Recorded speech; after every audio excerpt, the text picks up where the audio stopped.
नमस्कार, मैं हूं आपके साथ वक्ता दुबे। एपीएन के लोकप्रिय कानूनी प्रोग्राम लीगल हेल्पलाइन में आप सभी का बहुत बहुत स्वागत है। इसमें हमारे कानूनी विशेषज्ञ रोजमर्रा की जिंदगी की समस्याओं से जुड़े कानूनी मसलों पर आपकी शंकाओं का समाधान करते हैं। आज हम रिट के बारे में जानकारी देंगे। किसी भी देश के नागरिकों के लिए स्वतंत्रता मुख्य आधार है। ये स्वतंत्रता नागरिकों को कई अधिकार प्रदान करती है। इन्हीं अधिकारों में मौलिक अधिकार प्रमुख है। मौलिक अधिकार का संरक्षण सर्वोच्च न्यायालय के द्वारा किया जाता है। संविधान ने न्यायालय को कुछ विशेष शक्तियां प्रदान की हैं और जिसके आधार पर वो किसी को भी कार्य करने पर रोक लगा सकता है या कार्य करने का आदेश दे सकता है।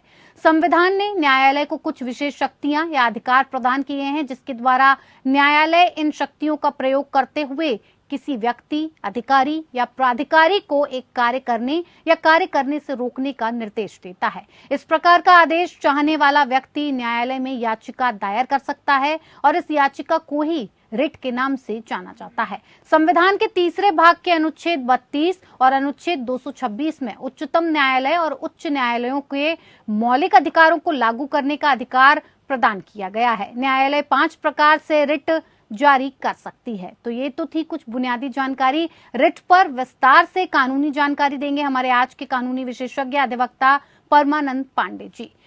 परमानंद जी, आपका बहुत बहुत स्वागत है कार्यक्रम में। अगर आपका भी इससे जुड़ा कोई सवाल है तो आप फोन करके राय ले सकते हैं। फोन लाइंस खुल चुकी हैं।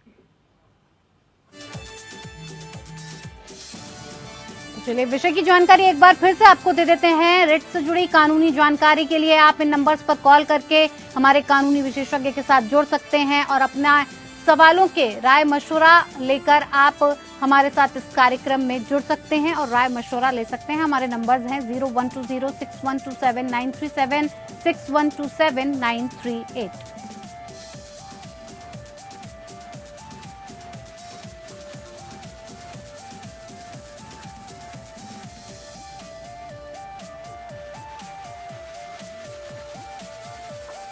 चलिए कार्यक्रम की शुरुआत करते हुए परमानंद जी, सबसे पहले मैं आपसे जानना चाहूंगी कि रिट किसके खिलाफ जारी किए जा सकते हैं और क्या राष्ट्रपति के खिलाफ रिट जारी किए जा सकते हैं? देखिए वक्ता जी, मैं आपके जो प्रश्न का दूसरा पक्ष है उसके बारे में सबसे पहले बता दूं कि रिट राष्ट्रपति के खिलाफ नहीं जारी किया जा सकता है जी। राष्ट्रपति के खिलाफ, क्योंकि देखिए धारा 361 जो संविधान है, संविधान की धारा 361 के साथ ना तो राष्ट्रपति के खिलाफ, ना राज्यपाल के खिलाफ और ना ही मुख्य न्यायाधीश के खिलाफ राज्यों के स्टेट हाई कोर्ट के या सुप्रीम कोर्ट में कहीं भी उनको नहीं दिया जा सकता है इनके खिलाफ। तो रिट जारी करने का जो है बाकी हर ऐसे व्यक्ति के खिलाफ, व्यक्ति नहीं, हर ऐसी संस्था के खिलाफ रिट जारी की जा सकती है जो सरकारी हो या सरकार की इंस्ट्रूमेंटलिटी के रूप में काम करती है। जी। सरकार की इंस्ट्रूमेंटलिटी के रूप में अगर वो काम करती है तो वह पर रिट को जारी किया जा सकता है। रिट जारी करने में उसमें कोई कमी नहीं आ सकती। हर व्यक्ति को यह अधिकार है कि वो किसी भी व्यक्ति के खिलाफ, किसी भी संस्था के खिलाफ जो सरकारी हो उसके खिलाफ रिट, क्योंकि ये एक रेमेडी है, ये कॉन्स्टिट्यूशनल रेमेडी है। जी। कॉन्स्टिट्यूशनल रेमेडी इसको कहते हैं संवैधानिक अधिकार का। देखिए 2 तरह के अधिकार हैं हमको मिले हुए। एक हमारा लीगल राइट है, वैधानिक अधिकार है, और एक हमारा संवैधानिक अधिकार। तो जो संवैधानिक अधिकार हमको मिले हैं उन संवैधानिक अधिकारों को प्राप्त करने के लिए हमको रिट ही फाइल करना पड़ता है और रिट के माध्यम से ही कर सकते हैं।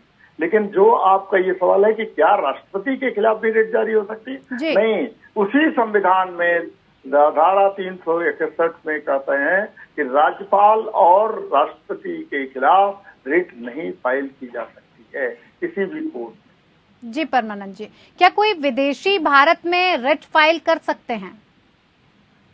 देखिए दो चीजें आपने बहुत अच्छी महत्वपूर्ण बात उठाई कि क्या कोई विदेशी भारत में रिट फाइल कर सकता है। देखिए ये जो रिट है, रिट तो मूल रूप से हमको ये पता चलता है कि रिट केवल ये भारतीय नागरिकों के लिए है, क्योंकि ये हमको एक इंडिविजुअल से फंडामेंटल राइट मिले हुए हैं। फंडामेंटल राइट का उपयोग केवल भारतीय नागरिक के कर सकते हैं। जी। जो मूल अधिकार है, मौलिक अधिकार हमको जो मिले थे। लेकिन दो चीजें हैं, एक ह्यूमन राइट है और एक फंडामेंटल राइट है। जहां तक ह्यूमन राइट की बात है, वो ह्यूमन राइट हर व्यक्ति को प्राप्त है, चाहे वो देशी हो चाहे विदेशी हो, चाहे भारत का हो चाहे भारत के बाहर का है। वो ह्यूमन राइट यानी जो मानव के उसके अधिकार हैं, मानवाधिकार जिसको आप कहते हैं, हाँ। वो मानवाधिकार उस व्यक्ति को मिला हुआ है, चाहे भारत का हो चाहे भारत के बाहर का हो। इस नाते केवल अगर कॉन्स्टिट्यूशनल राइट को छोड़ दिया जाए, अगर उसके साथ मान लीजिए कोई ज्यादती हो रही है, कोई ऐसा व्यवहार किया जा रहा है जिसको लेकर के वो कोर्ट में जा सकता है, न्यायालय में जा सकता है, तो निश्चित तौर पर उसको अधिकार है कि वो रिट में जाए और रिट में प्राप्त कर सकता है, उससे कोई दिक्कत नहीं है। लेकिन केवल उन्हीं रिट को जो जिसके लिए उसको एक लीगल राइट मिला हुआ हो उसमें वो जा सकता है, बाकी में वो नहीं जा सकता। वो सुप्रीम कोर्ट में, क्योंकि सुप्रीम कोर्ट केवल कॉन्स्टिट्यूशनल रेमेडीज के लिए बना हुआ है, फंडामेंटल राइट के लिए बना हुआ है, जिसमें 5 ही रिट के लिए किया जा सकता है। लेकिन हाई कोर्ट में लीगल और फंडामेंटल राइट दोनों को लागू करवाने के लिए आप जा सकते हैं। इस नाते वो हाई कोर्ट को अप्रोच कर सकता है। जी परमानंद जी, अगर बात आर्टिकल 228A की जाए तो क्या है ये आर्टिकल, और रिट और आर्टिकल 228A में क्या रिश्ता है? अब आप देखिए 228A जो आर्टिकल है, ये संविधान की धारा 228A जिसके बारे में आप बात कर रहे हैं, उसमें ये हाई कोर्ट को अधिकार है कि किसी भी जिले में अगर कोई मुकदमा चल रहा है, हाँ। या कोई ऐसी बात चल रही है, तो हाई कोर्ट में वो रिट 228 के अंतर्गत एक पिटीशन फाइल करके, और आप चाहें तो उसको कहीं से कहीं उसको ट्रांसफर करवा सकते हैं। और हाई कोर्ट को ये अधिकार है कि उसको जिस जिले में चाहे, जिस जगह चाहे, अपने पास ले आना चाहे तो उसको अपने यहाँ ट्रांसफर कर सकता है। ये बात सुप्रीम कोर्ट को ये अधिकार जो CPC की धारा 25 के तहत और धारा 139 के तहत हाई सुप्रीम कोर्ट को प्रावधान है। जैसे किसी लड़की का मान लीजिए उसके पति और उसके बीच में झगड़ा हुआ है जी, और लड़की रह रही है केरल में कहीं नौकरी कर रही है या बंगलोर में नौकरी कर रही है, लड़का जालंधर में रह रहा है, पंजाब में रहा है, या कानपुर या उत्तर प्रदेश में रह रहा है, तो दोनों के बीच में क्या होगा? या तो उसको कानपुर से केरल में जाना पड़ेगा, या लड़की को कानपुर आना पड़ेगा, या जालंधर आना पड़ेगा, या कहीं भी आना पड़ेगा जी। तो ऐसी स्थिति में वो सुप्रीम कोर्ट में एक पिटीशन फाइल करके उसको ट्रांसफर पिटीशन कहते हैं, और वो कहते हैं कि एक ऐसी जगह पर ले आके रख दिया जाए जिससे दोनों को सुविधा हो। तो ये जब अंतरराज्यीय हो जाता है एक राज्य से दूसरे राज्य में, तो इस पे पिटीशन केवल फाइल की जा सकती है सुप्रीम कोर्ट में। लेकिन एक ही राज्य में, मान लीजिए हम उत्तर प्रदेश के रहने वाले हैं, गौतम बुद्ध नगर से किसी को बलिया या आजमगढ़ या बनारस या गाजीपुर या कहीं ऐसी जगह पर से कानपुर, लखनऊ, उन्नाव में रहना है, तो वह जा करके हाई कोर्ट में ये मुकदमा दायर करेगा, और मुकदमा दायर करने के बाद हाई कोर्ट को अधिकार है कि वो चाहे तो अपनी सुनवाई के लिए अपने पास रख ले, या किसी जिले के लिए वो कर दे कि आप इस जिले में जा सकते हैं। यही उसका अंतर है। और जहां तक रिट की बात है, हाँ। तो रिट में तो हाई कोर्ट को एक पूरा अधिकार प्राप्त है। उस रिट के तहत वो परमादेश जारी कर सकता है, मंडमस जारी करके, और ये कर सकता है कि दोनों में यही अंतर है कि केवल वो ट्रांसफर तक सीमित है, और रिट का कोई क्षेत्र नहीं है। ये बहुत व्यापक और बहुत विशद क्षेत्र है।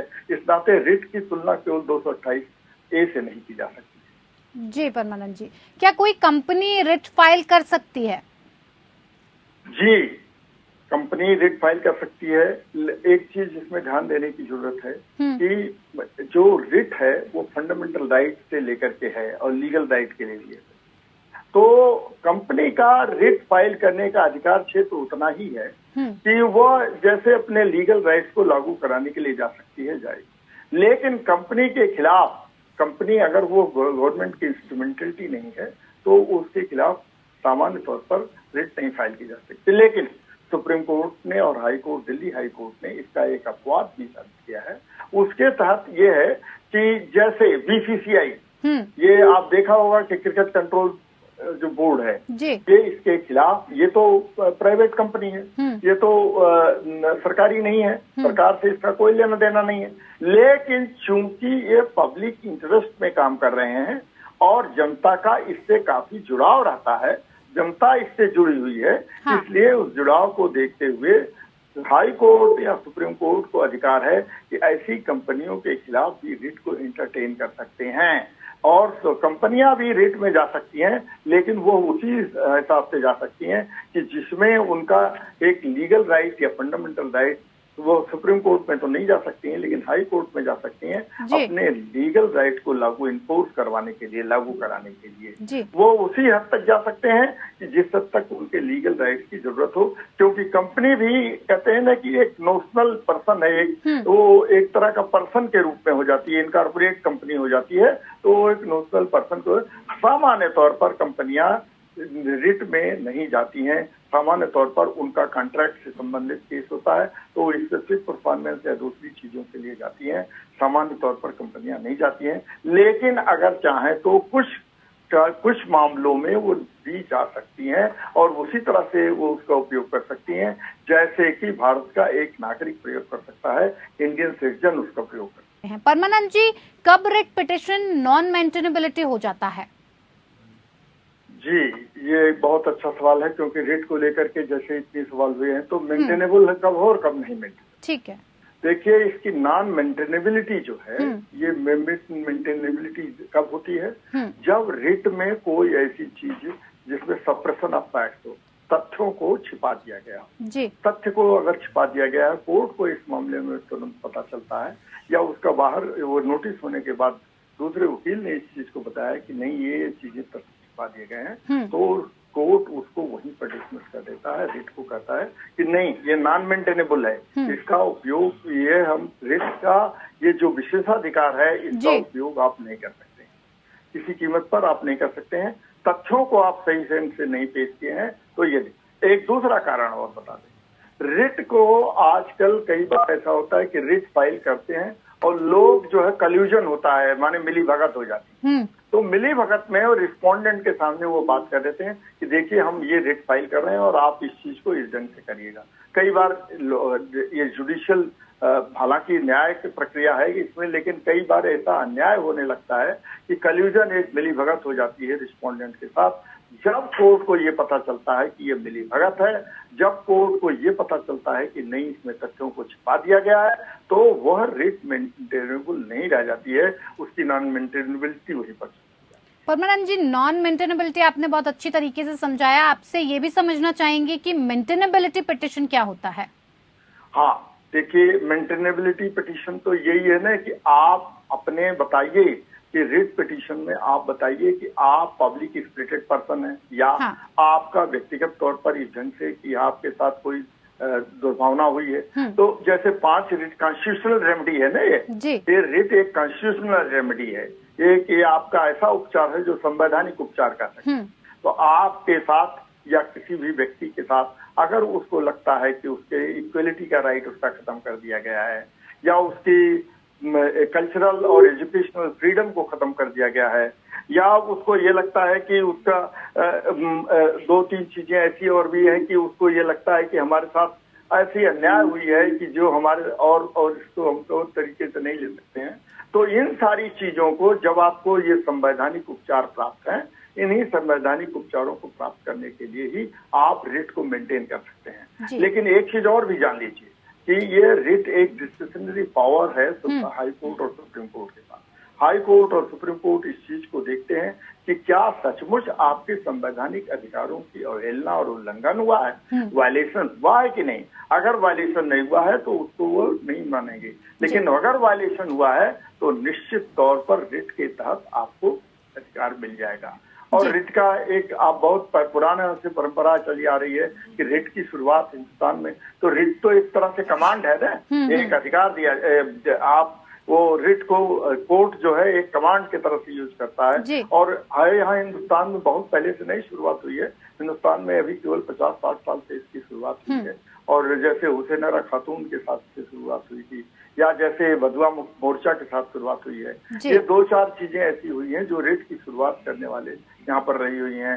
या रतलाम सोसाइटी के, रतलाम के बाद जो होती म्यूनिसिपैलिटी का केस हुआ, यहाँ से रेट की शुरुआत हुई है जो जनता के हित के लिए लगाई गई है, और व्यक्ति का अपना खुद प्रयोग किया है, उसको रेट को हमने किया है। जी परमानंद जी, जी, क्या PIL रिट पिटिशन के तौर पर मेंटेनेबिलिटी, और साथ ही साथ ये भी जानना चाहेंगे कि कब रिट डिसमिस किया जाता है? जी, मैं अभी वही बता रहा था कि PIL की शुरुआत जो है इस देश में बहुत ज्यादा दिन से नहीं हुई है।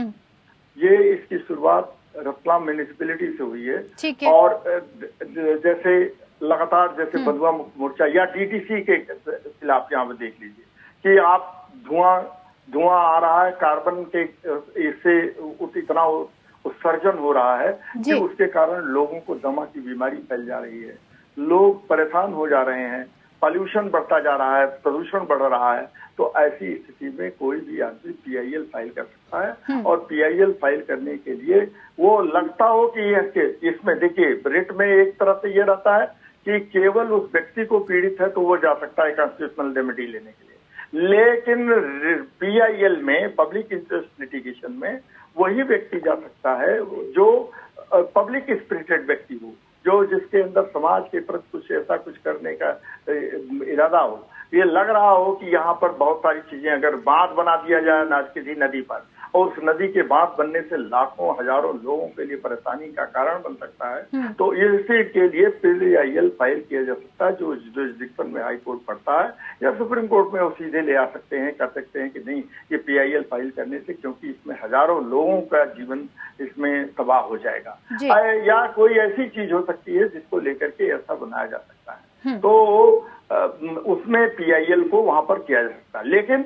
सुप्रीम कोर्ट या हाई कोर्ट को अगर ये पता चलता है कि PIL के नाम पर बहुत सारी चीजें ऐसी हो रही हैं जिनका दुरुपयोग हो रहा है, तो उस PIL को सुप्रीम कोर्ट डिसमिस कर सकता है। जैसे संविधान के 3 हिस्से हैं, मैं आपको 30 सेकंड में बता रहा हूँ। संविधान के 3 हिस्से हैं।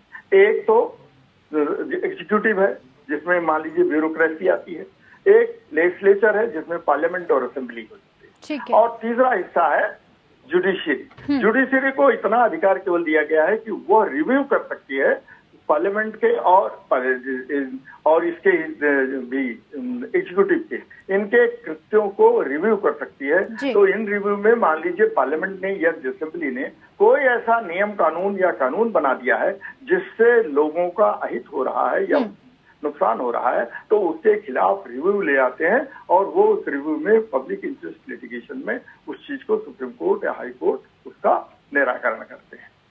जी परमानंद जी, बहुत बहुत धन्यवाद इस कार्यक्रम से जुड़ने के लिए और तमाम जानकारी हम तक पहुंचाने के लिए। तो चलिए, लीगल हेल्पलाइन में मेरे साथ फिलहाल इतना ही। मुझे दीजिए इजाजत। नमस्कार।